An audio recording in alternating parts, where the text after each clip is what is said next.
Mm, welcome everyone to another episode of Hoe Life Podcast.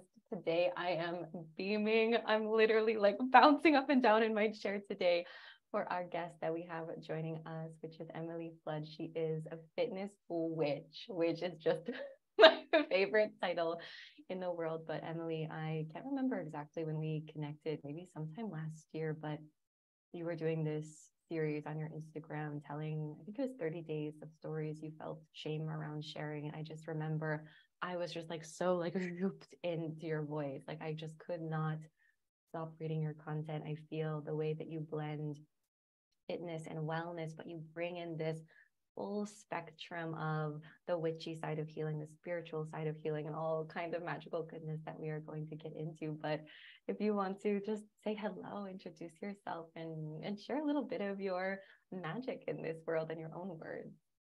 Hi, thank you so much, Michelle. Yeah, we've been following each other for, I think, a little over a year now. And I loved your witchiness and your full self-expression that you have on your Instagram and just how wildly authentic you are. It's really refreshing to see. And I like filling my feed up with that over the fitness space that I've been in. And so, yeah, everyone, I am a fitness witch. So I went from being a national level bikini bodybuilder, very disconnected from my feminine energy, really feeling like I couldn't be my true self after growing up in small town, not small town, but suburban Texas, where everyone is very straight laced and far right and everything, to really embracing my witchiness and my gifts. And now I do all sorts of things like energy healing and past life regressions with my clients in my Warrior Goddess Transformation program, because we need both the masculine and feminine energies in our lives. We need that balance. And the fitness industry itself is so overbalanced on the work harder, use logic over everything. And of course, like, yes, we've got the science-backed nutrition protocols and all, but that's not everything. And I'm sure your listeners know your story with your autoimmune disease, but your listeners know there is more to just the logic and the science when it comes to our health, because everything really is all connected. Mind and body aren't separate. Well, my whole heart was just like melting as you were speaking, Emily. And I'm actually curious to hear more of your story and the journey you went from the fitness days of doing the bikini competitions and that disconnection I feel you've described that you had with your body to, was there a moment or something that occurred that really like the voice of your intuition clicked in and part of you was like, there's something more for me here, there's something more to explore, there's something more to healing? Like, what was that experience like for you? Okay, I'm going to go into the story in a way that I haven't quite talked about before, because my fitness journey started to click for me when I was living in France. I was in a small town teaching English, and there was no way for me to connect to any people at all in the small town outside of the gym. So I went to the gym so that I could talk to people during the week that weren't children that I was teaching. And yeah. And so that's kind of where I got started. And all these little French ladies were talking about how strong I was when I was picking up the 5 kilogram weight, which is like 11 pounds. So I'd never had the identity of being strong, but it got reinforced there because all these little old French ladies kept saying, you're the strong American. And so when I got home to the US, and I took that identity with me still. I still identified as strong, even if by American standards, I wasn't strong. I took that with me. And then I know a lot of women, especially who identify as like people pleasers and empaths, we kind of get this idea in our head that if we're fit, if we lose weight, that people will like us more and that we'll have the friends and we'll be popular. And I think that's kind of what I thought, because I had a lot of friends in college who were powerlifters and who were very strong and very fit. And so I was asking them for advice. And I had this like moment where, like, when I got home from France, that basically got kicked out of the friend group because I turned a guy friend down who like wanted to date me. And he got like so upset that I rejected him, that I was on my own. And so I kept going to the gym because I was like, you know what, screw this. Like, I don't need to be stressed out if I don't have plans on a Friday night. I'm going to go to the gym. And so it was very much like my coping mechanism for like loneliness for a while. And I was a high school French teacher, and it was like the only place that I had where I would talk to adults all day long, because as a teacher, you think like, oh, you've got your other coworkers and everything. Well, no, as a French teacher in Texas, I had me, and I did thankfully have a roommate who was also a French teacher, but it was a very isolating experience. And I fell into bodybuilding because I had an event where I saw some of these old friends and they told me to get into bodybuilding. And so I got into it because someone else told me that I should do it. And it became a very empowering experience for me because I had never, ever seen myself as beautiful. I thought I was always just destined to be the smart girl. And I remember thinking in high school, like, thank goodness I'm smart because I'm never going to be beautiful. And so doing the bodybuilding competitions, that helped me to kind of see my own beauty, because I was in the gym, I was lifting weights, but to put on that little sparkly bikini, you have to walk in heels and you have to pose and have some sort of coordination. And that taught me to see myself in a way that I hadn't, because you're not necessarily supposed to be sexy on stage, but it feels a little bit more sensual movement wise. Yeah, you want to have your hips sway and everything because you don't want anything to shake on stage. You know what I mean?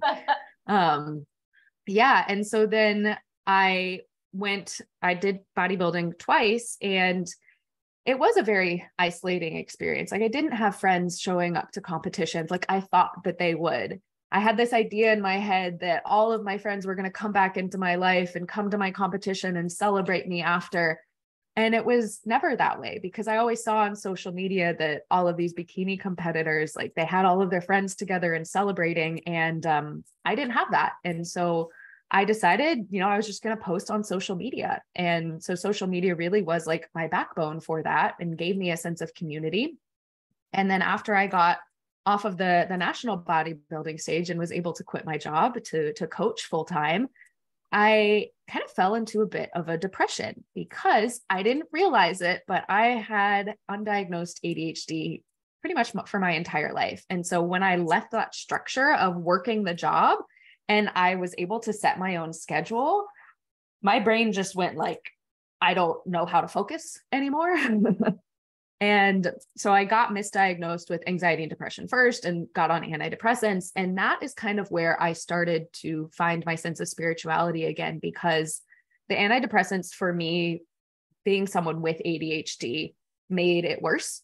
I know that they could be great for other people, but it was like, suddenly I didn't even desire to wake up in the mornings. Like, I was like, I have nothing to look forward to. And it was weird because I had a great life. I quit my job to run my business. I had a great body and like all these things, but it felt meaningless. And it was because of women like you and kind of like what I do now, where I saw a woman posting oracle cards on her stories. And it had been something that for like my entire life, I felt so much fear around.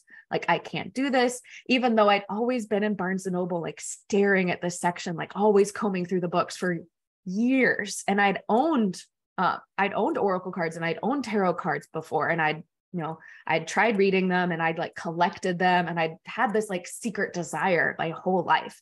And so as I started to like get into that in that depressive period, it allowed me to kind of create a sense of trust with my body again that had kind of been broken through the extreme dieting and the antidepressants. And then it started to build from there. Emily, I'm just sitting here so in awe of your story. And as you were speaking, I was like, like, it's no wonder whenever we found each other on social media, just like, I felt so instantly drawn to you and connected to you, because I'm like, wow, hearing more pieces of your story, I'm like, I feel so much of myself in your story as well. Like, when you were speaking of that feeling of being isolated and just like feeling alone, like, I'm so glad that you brought that forward, because I think so many people, like, we walk through life and there could be this false sense of like, oh, we have community, we have family, but like, there's not that like deep sense of connection, one, to ourselves, which I feel I'm excited to hear more about that journey for you of reconnecting to yourself and this inner witch, but also feeling connected to other people. And I went through a similar phase in my life with autoimmune disease of, getting misdiagnosed and getting prescribed all the wrong things that were not going to help me, and the depression and the loneliness and the kind of hopelessness that can arrive in life. And sometimes it just like catches you off guard and you don't even know how you ended up in that place. But I'm curious for you, one question that actually sparked as you were speaking, and then I want to talk about your inner witch and that discovery, is even imagining those little French ladies saying to you, like, oh, you're so strong. And you being like, yeah, like, okay, I'm strong, like physically, but I'm curious as well, like from your inner witch's perspective, or from just this like deep embodied perspective you have now of what strength means. I'm curious, when you think of what it means to you to be strong, or when you're supporting your clients in becoming strong, like what does that mean to you? Like, how would you define strength now versus how you looked at strength back then?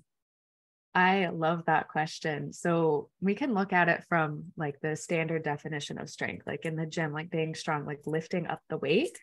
And I think that also applies to like your inner strength as well, because we have all of these things in our life that can sometimes feel crushing in a way, that if we let things drop, that they're going to crush us and we're going to fall.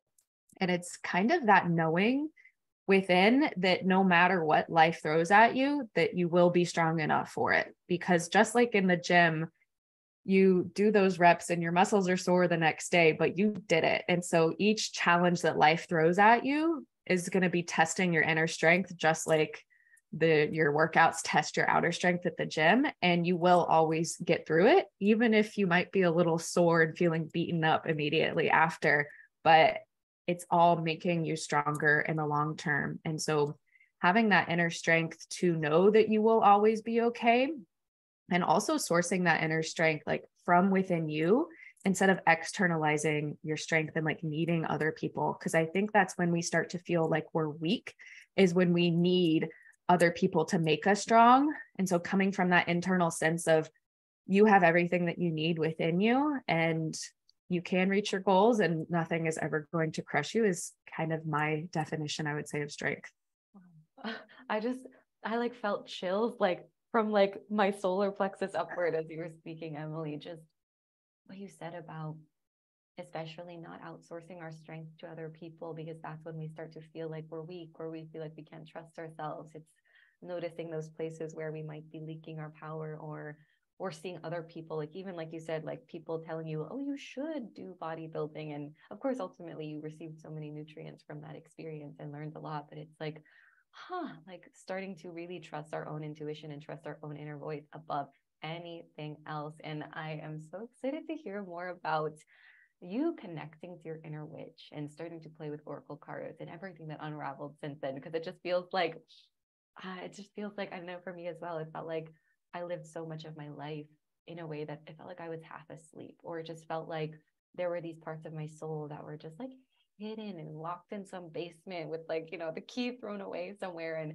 the spirituality, the witchcraft, the just embracing all these parts of ourselves just feels like living life in more vivid color. And I'm curious, what allowed you to connect to your inner witch, or what was that moment when you just knew that there was something more, like following the spark for the oracle cards? Because I'm thinking of, I know many of people in my community have expressed like they're scared of, well, what will people think if I pull oracle cards? What will people think if I, practice spells, or, whatever witchcraft looks like to each individual. But what's that journey like for you? I really think that it came about for me because I was in that such like low depressive state, feeling completely alone and isolated, where I was just like, this is something that I wanted to do my whole life. Let's do it. Let's find something that gives me joy, because I needed that like little spark in my life. And the day that I went to Barnes & Noble to pick out my first deck of oracle cards, the only one available was called The Seasons of the Witch, which was this dark looking, like Halloween themed. And I was like, dear God, they're going to judge me, like checking this out, And I went and I did it anyways. And it brought that little spark of joy back in. And I started to, as I was drawing just like one or two daily cards, be like, wow, this is really accurate. And like starting to trust my intuition more. And then from there, kind of getting a bunch of witchy books. And the thing that really impacted me the most was when I started to kind of find like shamanic journeying. And so shamanism is across the world. It's pretty universal. I think we know it here in the States as kind of like the Native American power animals and spirit animals things. But I practice a form of Celtic shamanism. And I did like a Zoom power animal retrieval with someone, and my power animal turned out to be a snake. And I was terrified because, snakes are evil if you grew up Christian. But when I looked up the meaning of what the snake meant, it was this rising female power, kind of like Kundalini, and like shedding of the snake skin and coming into your magic and your feminine energy. And I read that and I was like, oh my gosh, that's me. Because you can't see it, of course, but I have a Ouroboros tattoo on my back, which is that snake eating its tail. And so when I saw that it was a snake and when I read that's what it was, I was like, oh, I have had this tattoo already for years. And I loved shamanism because it's essentially something that you can do on your own. And so you are doing this type of meditation called journey work. And I find it a lot easier to do in float tanks because you're not as likely to fall asleep when you are floating in the Epsom salt water. And you are going to basically an altered state of consciousness, which the float tank allows for that. And ancient cultures, they use the shamanic drum beat. And of course, you can create that with other ways. But where you get to go and ask your guides, ask your higher self, ask the universe, and kind of connect to quantum healing in different realms.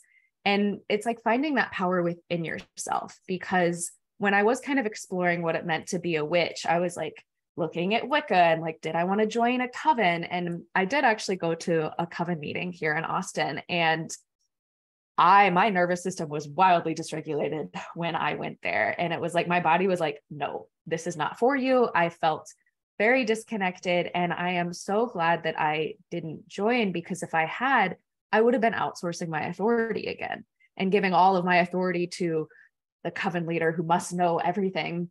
When I think the most powerful thing about magic and being a witch is that you find that power within yourself. And so that's why I lead clients through a lot of meditations and journeys too, so that they can come into their power as well.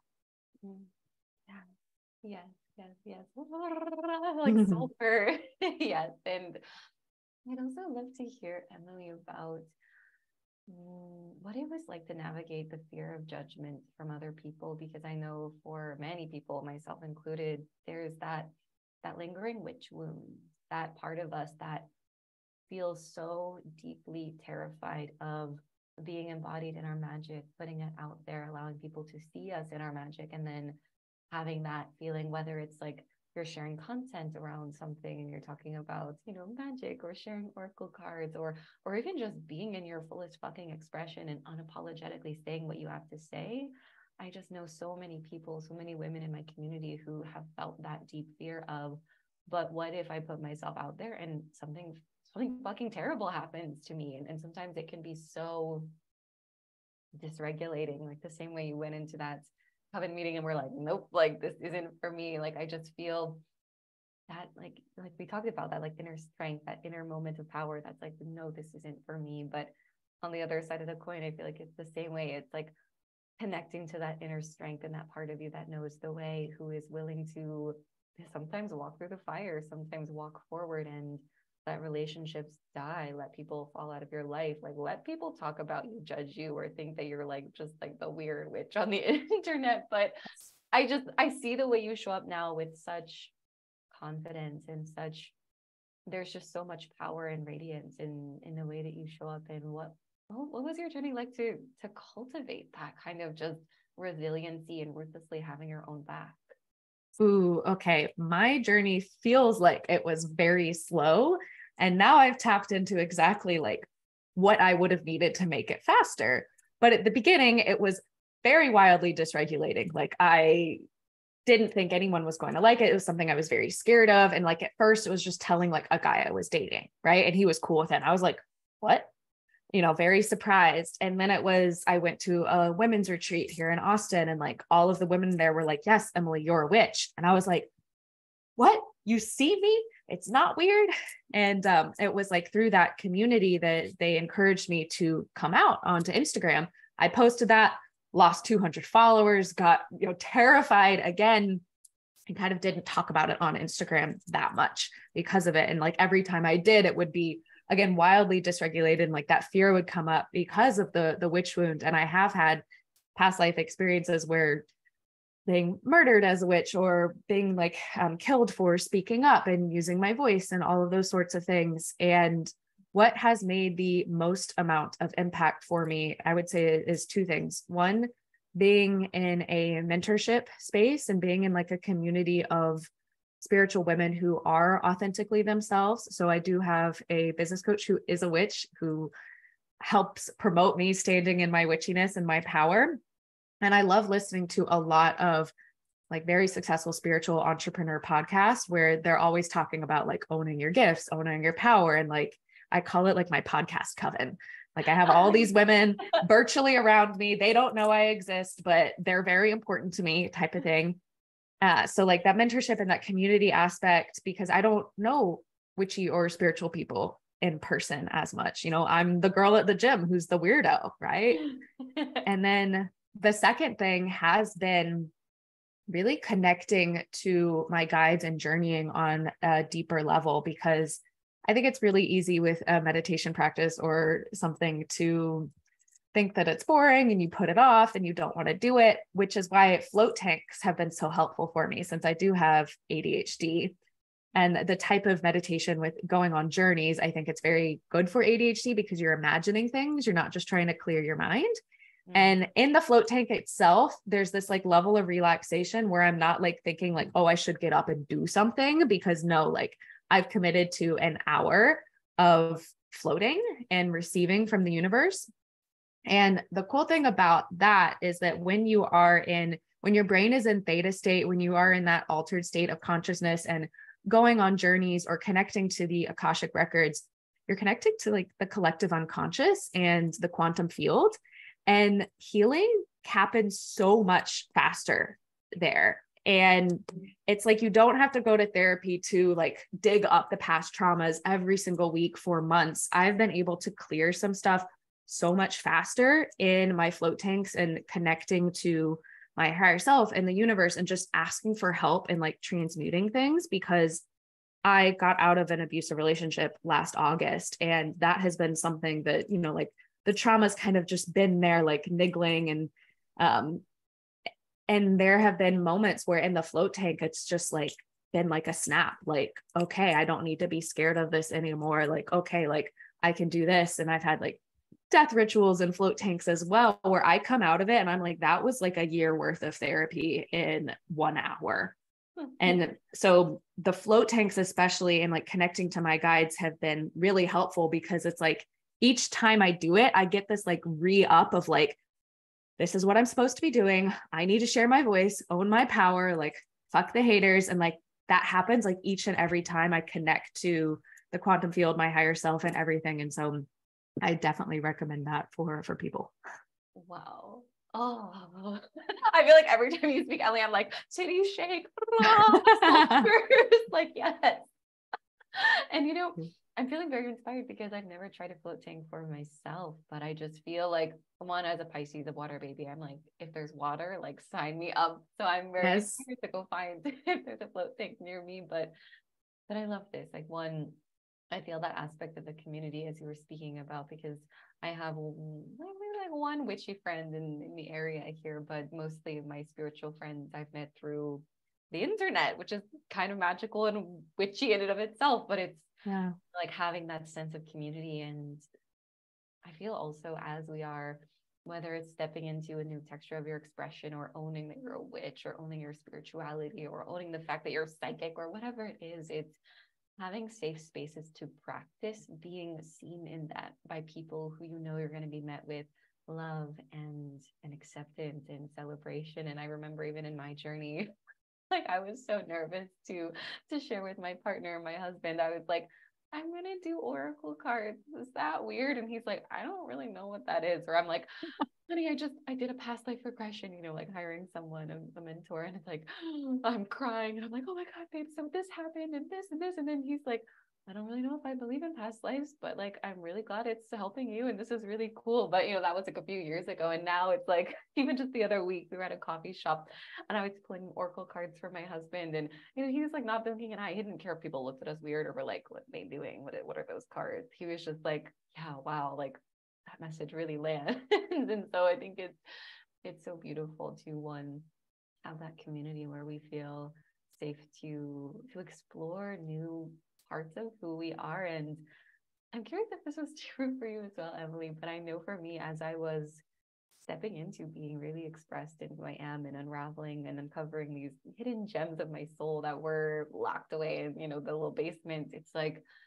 but for a time, it actually felt a lot easier to be seen by people who I didn't know. Like it felt much easier to be seen by people I was meeting in online communities or strangers on the internet versus I had some fears around being seen in this by like my family or my partner or my friends. And I'm curious what that's been like for you in your self-expression evolution. Has it felt easy to be self-expressed online versus in real life, right? Like with the people that actually know you where you live. Yeah, absolutely. Because I think I have been evolving so quickly because, again, like using the float tanks in the quantum field, it's like I get like a level up each and every week. And it's like when I go home to talk to my parents, it's like I see that past version of me like reflected in them who no longer exists. Like she's there, sure, but like beneath a lot of layers of like levels up and everything. And so it can be hard because especially since you deal with business coaching and everything, like money mindset and like having to move past your parents' money stories. And so then it becomes really interesting to hear your parents' past stories. And especially when I got out of the abusive relationship, I really took a look at like, okay, how did this come about? Like, oh, I was raised as a people pleaser because my grandma was likely a narcissist and my dad was raised as a people pleaser and never transmuted that trauma and taught me to be a people pleaser because that was the best way that he knew how to keep me safe. And so it's very interesting to be in this place of like, wow, okay, I know better than my dad when it comes to people pleasing and like seeing that. And then also in person with like friends and everything, it is strange and vulnerable again, because I evolved so quickly. And a lot of the friends that I have here, I created immediately after getting out of the abusive relationship. And I can like 10 months later, I'm like looking back and I'm like, dang, I was doing really well because I had mentorship and I already was a mindset coach and everything. But I'm also like, oh my gosh, like I was not in a great place, not very like aware of like the patterns that I was repeating. And now it's like, it's strange because I have grown so much and evolved and like I'm standing in my own power, but it's like a lot of those people still see me as like the girl who really needs help. And so it's like that discord of like getting the advice and kind of like being like, I don't need your advice. Like I'm going to be in my own power. And like, I feel that like energetic pull almost with these people to like go back into the please help me, like people pleasing mindset, because if you ask people for help, then they like you.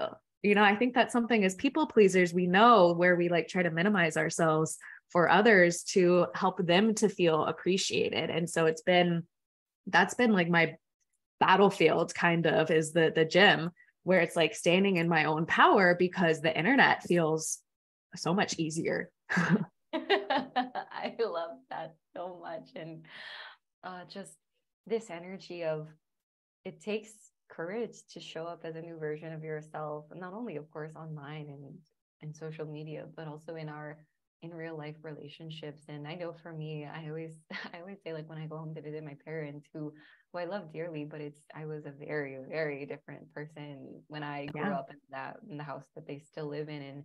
And sometimes I notice that temptation to like slip back into old identities and old patterns and old ways of being when I'm around people who knew a past version of me. And I feel like, again, it's coming back to that inner strength, that inner connection to self, that part of you that's like, I can pause and take a deep breath and choose a new path and choose to show up in congruency with the identity that you have for yourself now versus, and I love how you said it, Emily, it's like those past versions of us, they're still here. Like in some ways, yes, they died. We've been reborn, but we still carry those versions of us with us from this place of love and grace and gratitude of like, wow, you survived, you endure.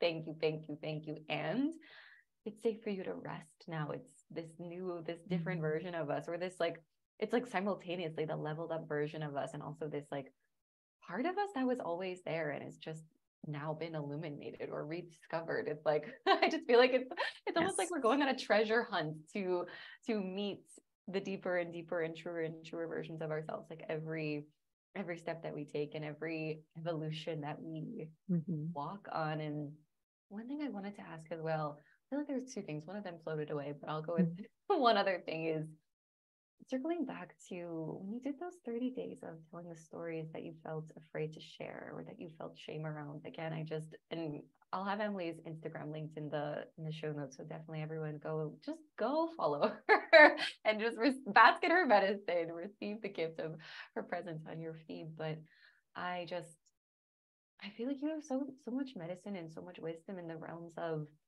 alchemizing shame and transmuting those feelings like there's something that you need to hide or there's something shameful about who you once were or who you are now. And just, I'm curious for you, even in that experience of posting and having this kind of challenge for yourself on the internet. First, what inspired that? And two, what was it like? Because I know for me, I've invited myself into similar challenges where I'm like, this is the month where I'm going to share all the stories that I have filed under, like, do not share, too much to share. And sometimes I'm like, ooh, I'll share like one of those stories. And then I'm like, ooh, I'll like chicken out and run away, which is fine, right? Meeting myself at my own pace and pace of my own nervous system. But what inspired that beautiful social media expression adventure? Because I feel like you have so much wisdom around the fitness, witchiness, but also I just feel you as such a leader in the realms of self-expression and just being so deeply and outrageously true to yourself.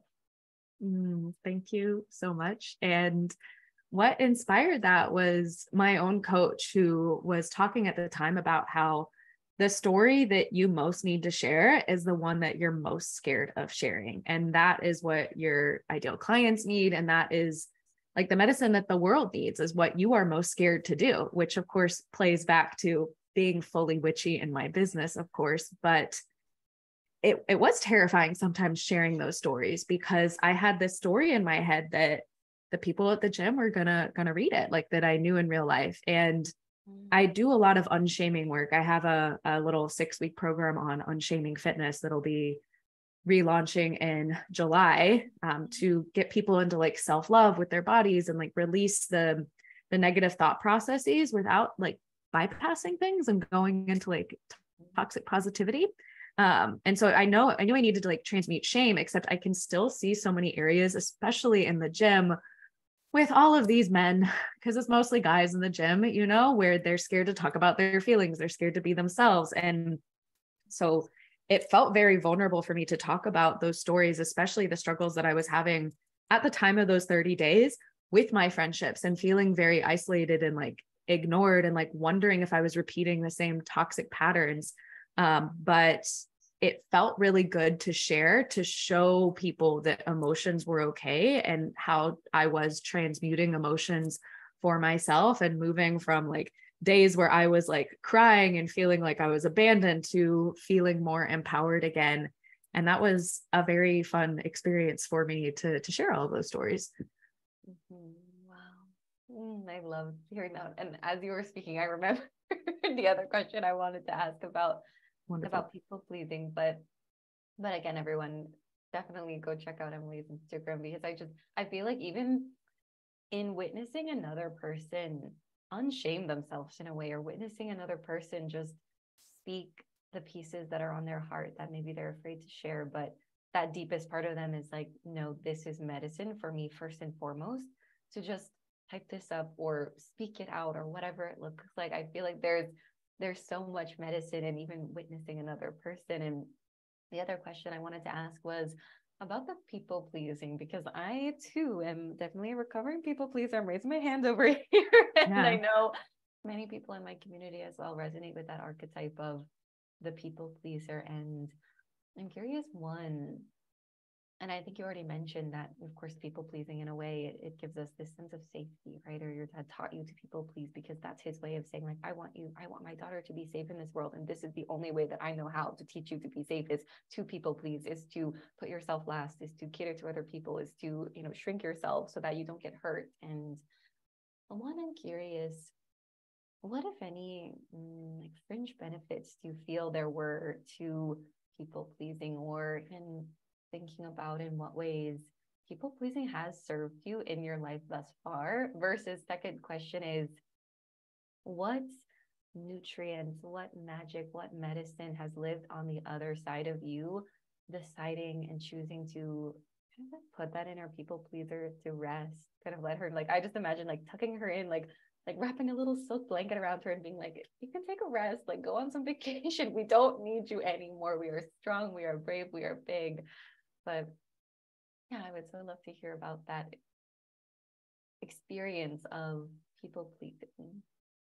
I love how you are asking me for how people pleasing has served me, because that's one of like the biggest elements of unshaming something. Instead of feeling like people pleasing is all bad, being able to reach that place of neutrality is seeing like how it served you and then how it's limited you, to choose to move past it. If you choose from a place of empowerment, instead of like feeling like you're bad and you have to, because if we're scared to see people pleasing in our lives because we think it's bad, then our brain is not going to see where we're people pleasing if we feel shame for it. Cause it's like, we don't want to hurt ourselves. I feel like this is like such a powerful idea and concept, is like the idea that we can say like, oh wait, there's actually things to be grateful for here. Like this is not all bad, because just like you said, it's like, if we feel like I'm going to experience shame if I acknowledge this thing, like of course we're going to like try to sweep it under the rug as much as we can. But if we actually want to change, if we want to let ourselves evolve, it's being willing to go down and in and see all of our patterns and see ourselves. Yeah. And so people pleasing really served me, because I think with people pleasing, it's big with people who identify as empaths and introverts. And so you get really good at reading people, even if it's not on like a conscious level. It's like subconsciously, you know what people want and what people like expect from you. And so it's interesting, like seeing now how like I almost like start to subconsciously revert to old actions, and I'm able to see that now. And it's like, because I can see myself on like different layers of like, oh, this is my people pleaser trying to push me into making myself smaller to make people feel more comfortable and feel accepted by me. And so I think in college, this really served me, because I was really good at helping other people to feel good about themselves and to build themselves up.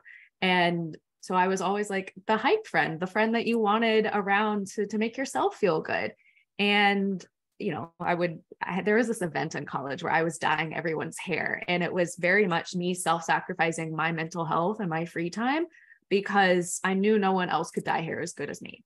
And so it put me in a lot of anxiety, and I was dyeing like my ex-boyfriend's hair, because I wanted it to be good. And like that people pleasing aspect, I think I was very celebrated for it, that self-sacrificing woman ideal that we grow up with.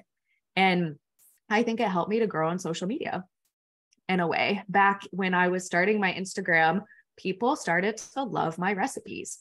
And that, well, one, it helped my Instagram to take off, but then it was pretty poor for my relationship with food.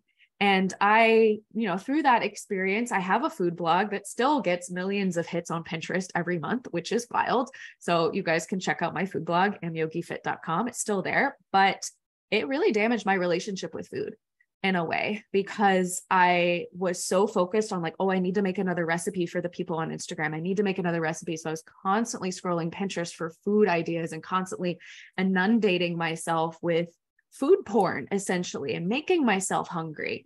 And so it was scary to kind of like release that, like, okay, no, I don't want to make recipes anymore, because I'm in a place of my relationship with food where I don't want to think about food all the time. So it definitely served me in that way where it built my Instagram up and I was able to make a cookbook and everything.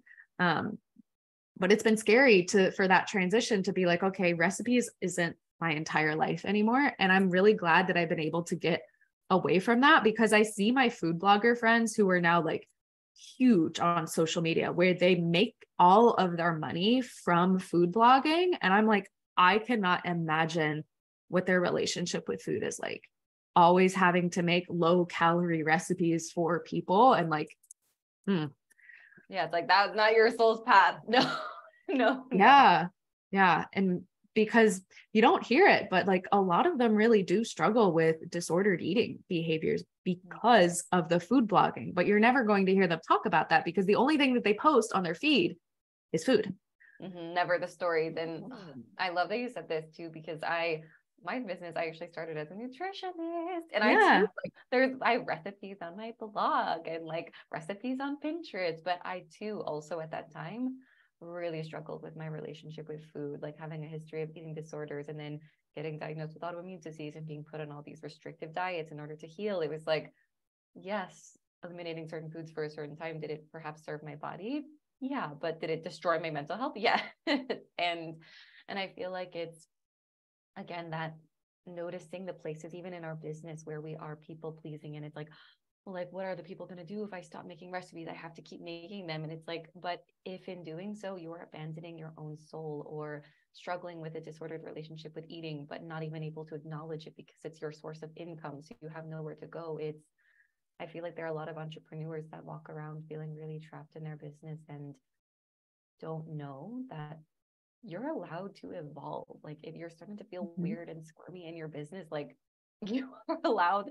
And I think even it's like our natural state is to evolve, is to grow, is to meet new versions of ourselves. So it's, of course, our businesses will evolve. And I think that's something so beautiful about witnessing you, Emily, like kind of like shed that people pleasing era of your business the same way I shed my like good girl people pleasing nutritionist era of my business and really step into the magic that you share now, because it's like when more parts of your soul are alive, it's more of your medicine is here for people to receive. But also it's like you get to experience life in more vivid color. You get to experience the gifts of your own medicine because you're no longer like, oh, like I'm not a witch. Oh, I'm not intuitive. Oh, I'm not psychic, or I don't have these gifts. It's like, no, then you get to receive those gifts for yourself first and then like whoosh, whoosh, whoosh, whoosh them out for the entire world to hear and experience.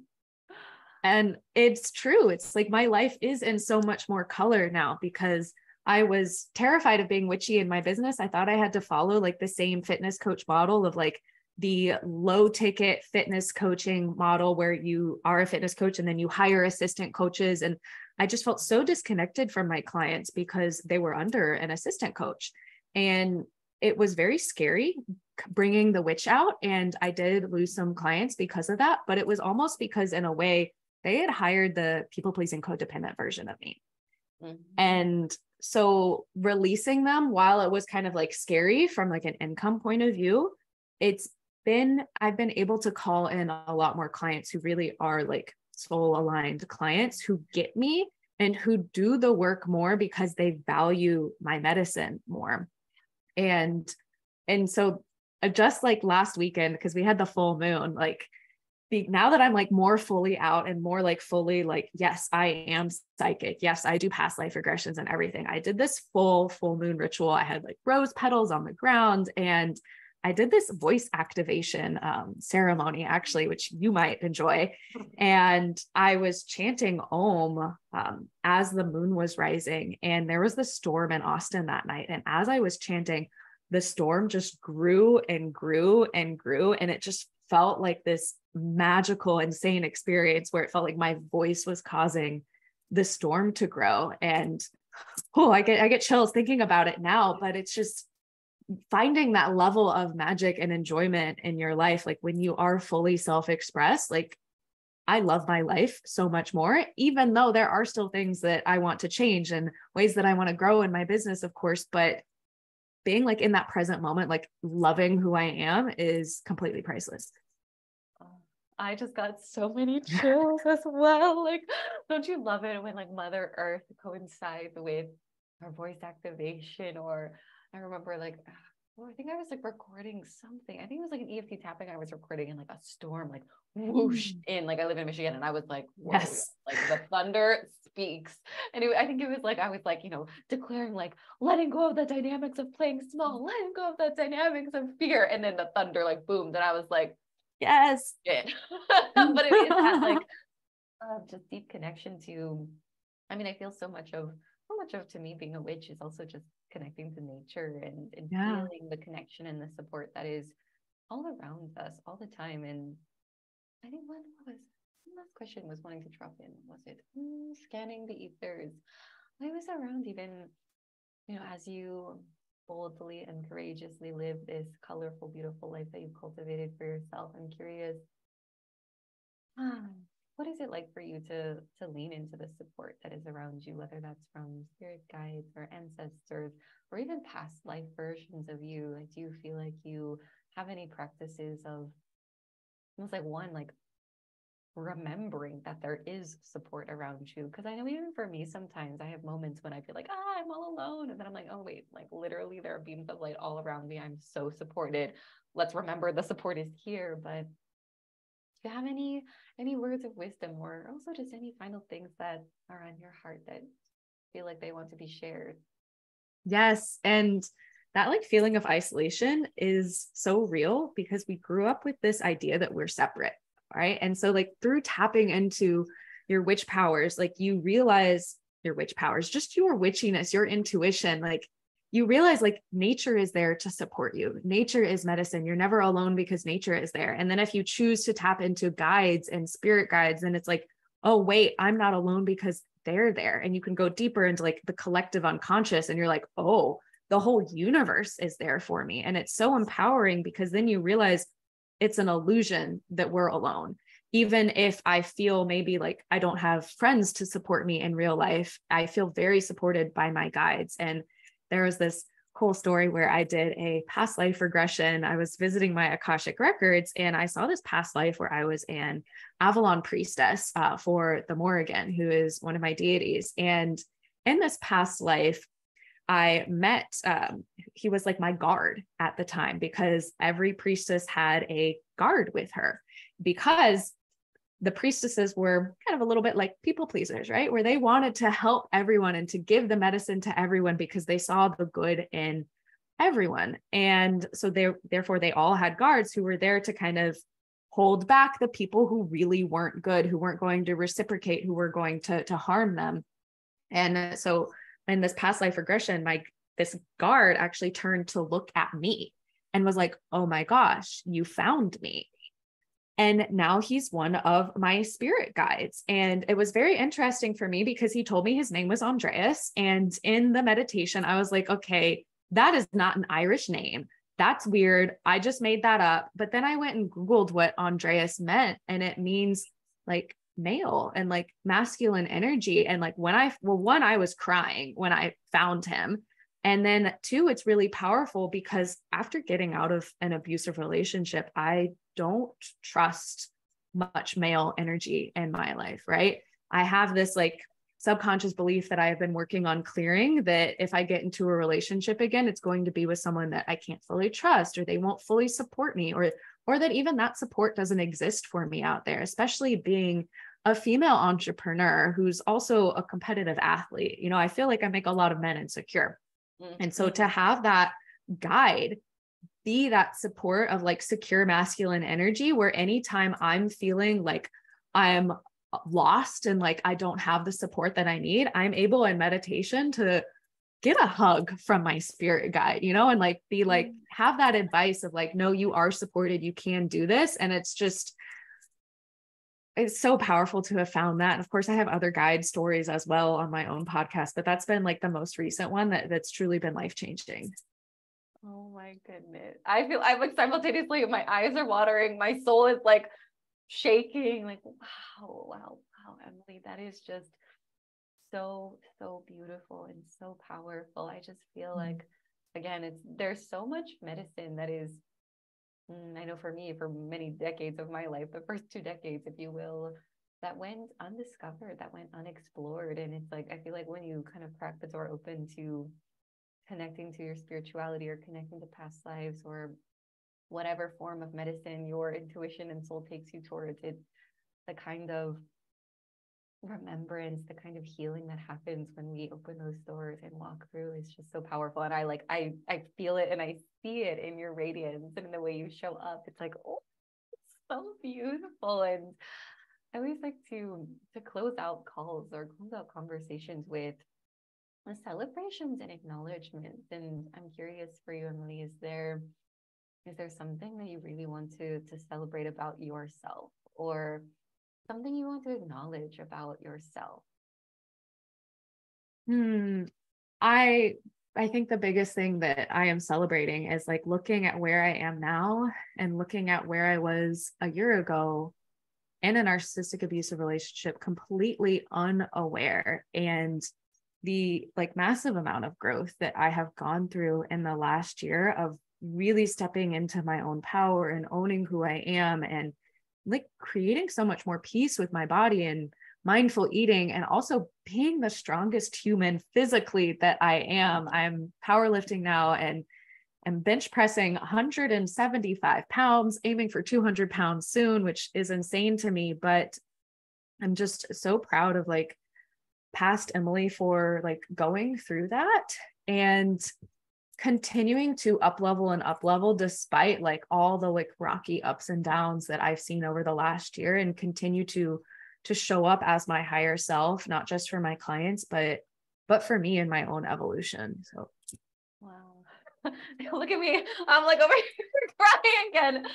Emily, oh, what a gift. What a gift to celebrate you and just your evolution and all the places that you've gone within yourself to get to this place. And what just my heart feels so expanded from this conversation. And to any of our listeners, one, I invite you to ask the same question for yourself. What do you want to celebrate and acknowledge about yourself? And also taking a page from your book, Emily, of how can you look back on past versions of yourself and just be proud and just be in awe of all the versions of you that have come before to land in the person that you are now, which is magnificent, amazing, and enough. And thank you so much, Emily, for just sharing your wisdom and your light and your medicine with us today. And as I said, you can find Emily. I'll link her Instagram below. But Emily, do you want to share anything brewing for you behind the scenes that you want to talk about, or where can people best connect with you? Yes, definitely. You can best connect with me on Instagram or TikTok. It's at myogi_fit, because I used to be a yoga teacher.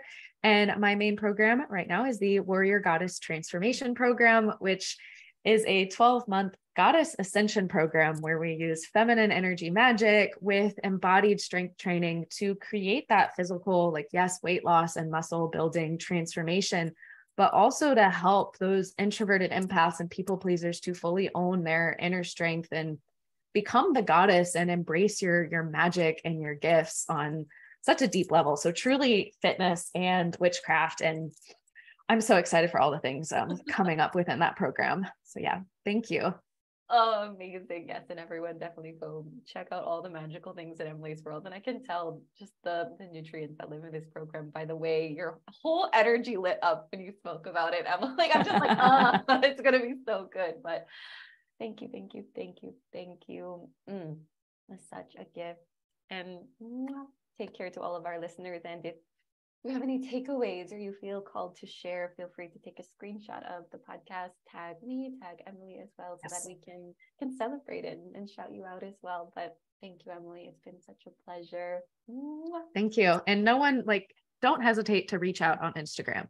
I read my DMs. I'm not one of those people where because I've got followers, I ignore my DMs. I love hearing from listeners, and I know Michelle does as well. Yes. Oh, I love that. Tag us. DM Emily if there's any takeaways, any questions, any moments of gratitude as well. I'm just thinking into the gratitude that is here. Thank you. Thank you, Michelle. My pleasure.